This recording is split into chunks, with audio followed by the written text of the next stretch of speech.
الحمد لله رب العالمين والصلاة والسلام على أشرف الأنبياء والمرسلين نبينا محمد وعلى آله وأصحابه أجمعين وعلى من تبعه بإحسان إلى يوم الدين أما بعد. கண்ணியமிக்க சகோதர சகோதரிகளே, இது நற்குணங்கள் அஹ்லாக் தொடர்பான வகுப்பு. இன்றைய இந்த வகுப்பில்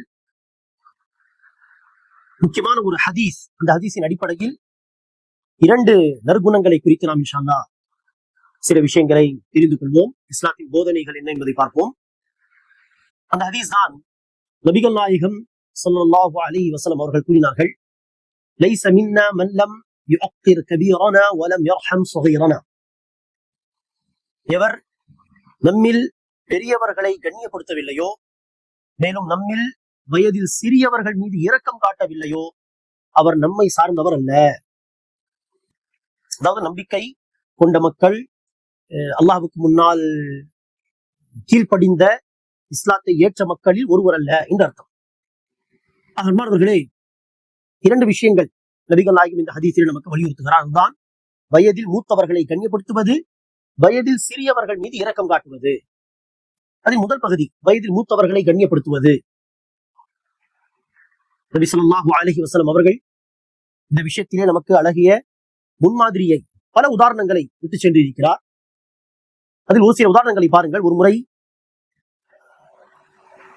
நபிகள் நாயகம் ஸல்லல்லாஹு அலைஹி வஸல்லம் அவர்கள் மக்கா வெற்றி கொண்ட பிறகு, மக்காவில் பல பிரச்சனைகள் இருந்தபோது நபிகள் நாயகம் மதீனாவுக்கு சென்றார்.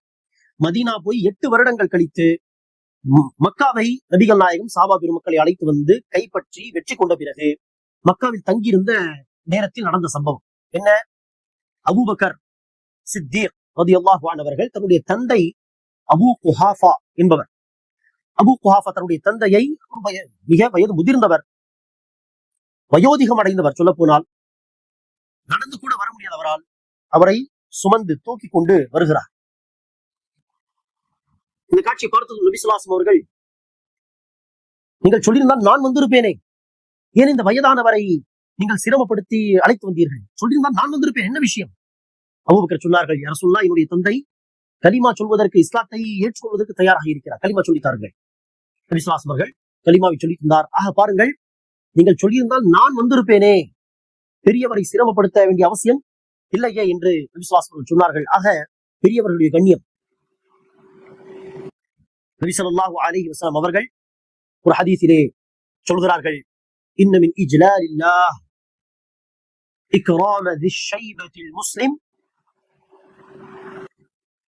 வயதானவர்களை கண்ணியப்படுத்துவது அல்லாஹ் சுப்ஹானஹு வ தஆலாவை கண்ணியப்படுத்துவதின் ஒரு பகுதி. காரணம், அல்லாஹ் தான் சொல்கிறான் பெரியவர்களை கண்ணியப்படுத்த வேண்டும் என்று. அல்லாஹ்வுடைய இந்த பேச்சை மதித்து நாம் பெரியவர்களை கண்ணியப்படுத்தினால் நாம் அல்லாஹ்வை என்ன செய்கிறோம்? கண்ணியப்படுத்துகிறோம். அல்லாஹ்வுடைய வார்த்தையை நாம் கண்ணியப்படுத்துகிறோம். நபி ஸல்லல்லாஹு அலைஹி வஸல்லம் அவர்கள் வயதில் தன்னை விட மூத்தவர்கள் அல்லது உறவில் தன்னுடைய மூத்தவர்கள், அவர்களை எல்லாம் எப்படி கண்ணியப்படுத்தினார்கள் என்பதை ரசூலுடைய வாழ்க்கை வரலாறை படித்தால் பல உதாரணங்களை நம்மால் எடுக்க முடியும்.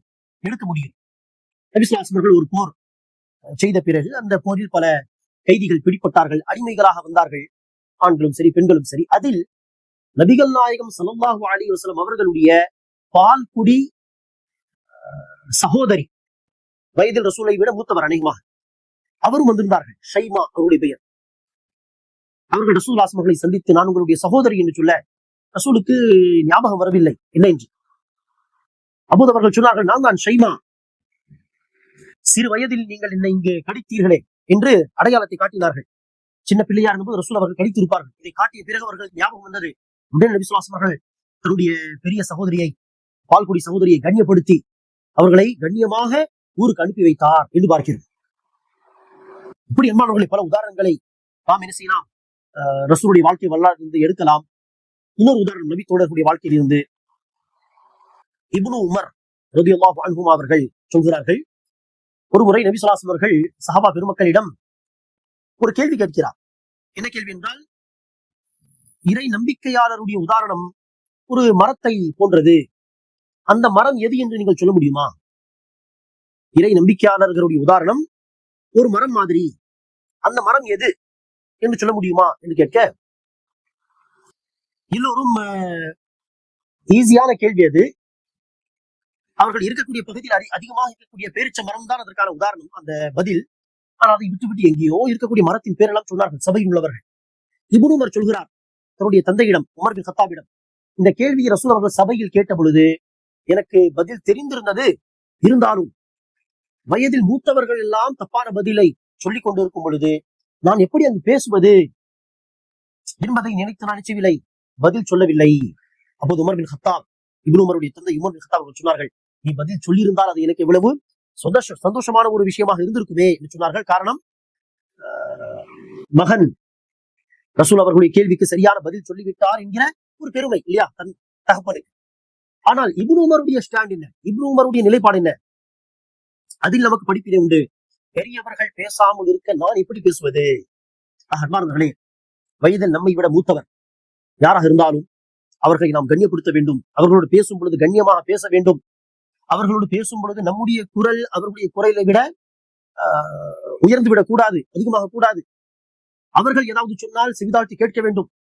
பெரியவர்கள் 2 பேர் பேசினால் இடையில் புகுந்து பேசக்கூடாது என்கிற எல்லா ஒழுக்கங்களையும் நற்குணங்களையும் நாம் பேணி நடக்க வேண்டும். இதெல்லாம் காமன் சென்ஸ். சொல்லப்போனால் சொல்லிதான் தெரிந்து கொள்ள வேண்டும் என்ற அவசியம் கிடையாது. பெரியவர்கள் விஷயத்தில் இப்படிதான் நடந்து கொள்ள வேண்டும் என்பதை அல்லாஹ் யதார்த்தமாக நமக்கு அதை தந்திருக்கிறான். அதை அந்த நற்குணத்தை நாம் பின்பற்ற வேண்டும். சரி, அந்த ஹதீஸின் 2வது பகுதி என்பார்களே, வயதில் நம்மை விட குறைந்தவர்களை கருணையுடன் நடத்துவது, அவர்கள் மீது இரக்கம் காட்டுவது. நபிகள் நாயகம் ஸல்லல்லாஹு அலைஹி வஸல்லம் அவர்கள் ஒருமுறை தன்னுடைய பேரப்பிள்ளை ஹசன் ரலியல்லாஹு அன்ஹு அவர்களை எடுத்து முத்தமிட்டார்கள். அப்போது அருகில் ஒரு சஹாபி இருந்தார், அக்ரா பின் ஹாபிஸ். அவர்கள் சொன்னார்கள், யா ரசூலல்லாஹ், எனக்கு 10 பிள்ளைகள் இருக்கிறார்கள், ஆனால் 10 பிள்ளைகளில் ஒரு பிள்ளைக்கு கூட நான் முத்தமிட்டதில்லையே, நீங்கள் முத்தம் தருகிறீர்களா பிள்ளைகளுக்கு என்று சொல்ல, நபி ஸல்லல்லாஹு அலைஹி வஸல்லம் சொன்னார்கள், மன் லா யர்ஹம் லா யுர்ஹம், யார் பிறர் மீது கருணை காட்ட மாட்டார்களோ அல்லாஹ் அவர்கள் மீது கருணை காட்ட மாட்டான். அல்லாஹ் உங்களுடைய உள்ளத்திலிருந்து கருணையை வாங்கிவிட்டான், பறித்து விட்டான் என்று சொன்னால் நான் என்ன செய்ய முடியும்? ஆக குழந்தைகள் மீது அன்பு காட்டுவது, அன்பு செலுத்துவது, இது நம்முடைய உள்ளத்தில் இருக்கக்கூடிய ரஹ்மத், அருள், கருணை என்கிற அந்த தன்மையின் வெளிப்பாடு. ஆக நாம் சொந்த பிள்ளைகள் கூட அப்படி செய்வதில்லை என்று சொன்னால் நம்முடைய உள்ளத்தில் கருணை என்கிற தன்மையே இல்லை என்று அர்த்தம். நபி ஸல்லல்லாஹு அலைஹி வஸல்லம் அவர்கள் தன்னுடைய பேரப்பிள்ளை ஹசன் ரலியல்லாஹு அன்ஹு அவர்களை சிரிக்க வைக்க வேண்டும் என்பதற்காக ரசூல் செய்வார், நாக்கை வெளியே நீட்டுவார் என்று நீட்டுவார். நீட்டினால் அந்த நாக்கை பார்த்து என்ன செய்வார்? ஹசன் ரலியல்லாஹு அன்ஹு சிரிப்பார்கள், சந்தோஷப்படுவார்கள். இப்படி ரசூலுல்லாஹி ஸல்லல்லாஹு அலைஹி வஸல்லம் அவர்கள் சிறு பிள்ளைகளை சிரிக்க வைப்பார், அவர்களோடு சேர்ந்து விளையாடுவார். இன்று பல தந்தைமார்களுக்கு தன்னுடைய சொந்த பிள்ளையோடு விளையாடுவதற்கு நேரம் இல்லை இல்லையா, அவ்வளவு பிஸி. ஆனால் பாருங்கள், நபி ஸல்லல்லாஹு அலைஹி வஸல்லம் அவர்கள் தன்னுடைய பேர பிள்ளையோடு எப்படி விளையாடுகிறார். அதே போல நபி ஸல்லல்லாஹு அலைஹி வஸல்லம் அவர்களுடைய இந்த அணுகுமுறையானது தன்னுடைய பேர பிள்ளைக்கு மாத்திரம், தன்னுடைய சொந்த பிள்ளைக்கு மாத்திரம் அப்படி கிடையாது. பொதுவாகவே நபி ஸல்லல்லாஹு அலைஹி வஸல்லம் வழிமுறை இதுதான். சிறு பிள்ளைகளோடு ரசூல் அவர்கள் கருணையாக நடந்து கொள்வார். அனஸ் பின் மாலிக் என்கிற நபி தோழர் அவர்கள் நபி ஸல்லல்லாஹு அலைஹி வஸல்லம் அவர்களுடன் 10 வருடங்கள் மதீனாவில் ரசூலுக்கு பணியாளர் மாதிரி இருந்தார்கள். அவருடைய தாயார், அனஸ் பின் மாலிக்குடைய தாயார் உம்மு சுலைம் என்கிற பெண்மணி நபி ஸல்லல்லாஹு அலைஹி வஸல்லம் சென்று தன்னுடைய மகன் அனஸை விட்டு சொன்னார்கள், யா ரசூலுல்லாஹ், அனஸ் என்னுடைய மகன், நீங்களே என்னுடைய மகனுக்கு தர்பியத் செய்யுங்கள், உங்களுடன் வைத்துக் கொள்ளுங்கள், உங்களுடைய வேலைகளை அவன் செய்வான். 10 வருடங்கள் ரசூலோடு இருந்தார் அனஸ் பின் மாலிக் ரலியல்லாஹு அன்ஹு அவர்கள் சொல்கிறார்கள், இந்த 10 வருடத்தில் நபி ஸல்லல்லாஹு அலைஹி வஸல்லம் அவர்கள் எப்போதும் என்னிடம் கடுமையாக கடுகடுப்பாக நடந்து கொண்டதில்லை. நபி ஸல்லல்லாஹு அலைஹி வஸல்லம் அவர்கள் ஒரு வேலையை கொடுத்து என்னை அனுப்பி நான் விளையாட்டில் இந்த வேலையை மறந்து விட்டால் எதற்காக நான் கொடுத்த வேலையை செய்யவில்லை என்று கோமா கேட்டதே கிடையாது இந்த 10 வருடத்தில் என்று அனஸ் பின் மாலிக் ரலியல்லாஹு அன்ஹு அவர்கள் சொல்கிறார்கள். அதே போல அன்பானவர்களே, நபி ஸல்லல்லாஹு அலைஹி வஸல்லம் அவர்கள் சிறு பிள்ளைகள் வீதியில் விளையாடி கொண்டிருந்தால் நபி ஸல்லல்லாஹு அலைஹி வஸல்லம் நினைச்சுவார், இந்த சிறு பிள்ளைகளுடைய தலை மீது கையை தடவி கொண்டு நினைச்சுவார் போவார் என்றெல்லாம் பல தகவல்கள் உண்டு நபி ஸல்லல்லாஹு அலைஹி வஸல்லம் வாழ்க்கையில் இருந்து. ஆக சிறு பிள்ளைகள் மீது இரக்கம் காட்ட வேண்டும், கருணையுடன் நாம் நடந்து கொள்ள வேண்டும். சிறு பிள்ளைகளை பார்த்தாலே சில பேர் இரிட்டேட்டிங் ஆவார்கள், அது நல்ல குணம் அல்ல. ஆம், தேவைப்படும் பொழுது நம்முடைய பிள்ளைகளாக இருந்தால் 7 வயது 8 வயது 9 வயது அடைந்து விட்டால் தர்பியத்து ஆரம்பித்து விட வேண்டும்.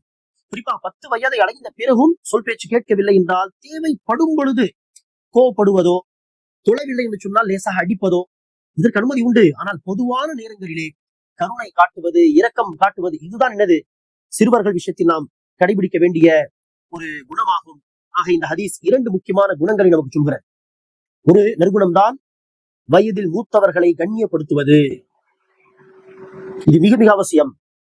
சத்தமாக பேசுவதோ, கடுகடுப்பாக பேசுவதோ, எதிர்த்து பேசுவதோ இது ஒருபோதும் ஒரு மனிதனுடைய பண்பல்ல. குறிப்பாக இஸ்லாம் என்கிற சத்திய மார்க்கத்தை ஏற்ற மக்களுடைய பண்பாகவே இது இருக்கவே கூடாது. அதே போலதான் வயதில் சிறியவர்களை தேவையில்லாமல் கண்டிப்பதோ, அடிப்பதோ, கோப்படுவதோ இதுவும் நல்ல குணம் அல்ல. மாறாக கருணையாக நாம் நினைச்சு வேண்டும், அவர்களோடு நடந்து கொள்ள வேண்டும், இரக்கம் காட்ட வேண்டும். நாம் அவர்கள் மீது இரக்கம் காட்டினால் அல்லாஹ் நம் மீது இரக்கம் காட்டுவான். அல்லாஹ் சுப்ஹானஹு வ தஆலா நம் அனைவருக்கும் நபி ஸல்லல்லாஹு அலைஹி வஸல்லம் அவர்களுடைய இந்த அழகான ஹதீஸுகளுக்கு ஏற்ப அமல் செய்யக்கூடிய நிர்பாக்கியத்தை அல்லாஹ் சுப்ஹானஹு வ தஆலா நமக்கு தருவானாக. ஆமீன். அஸ்ஸலாமு அலைக்கும் வரஹ்மத்துல்லாஹி வ பரகாத்துஹு.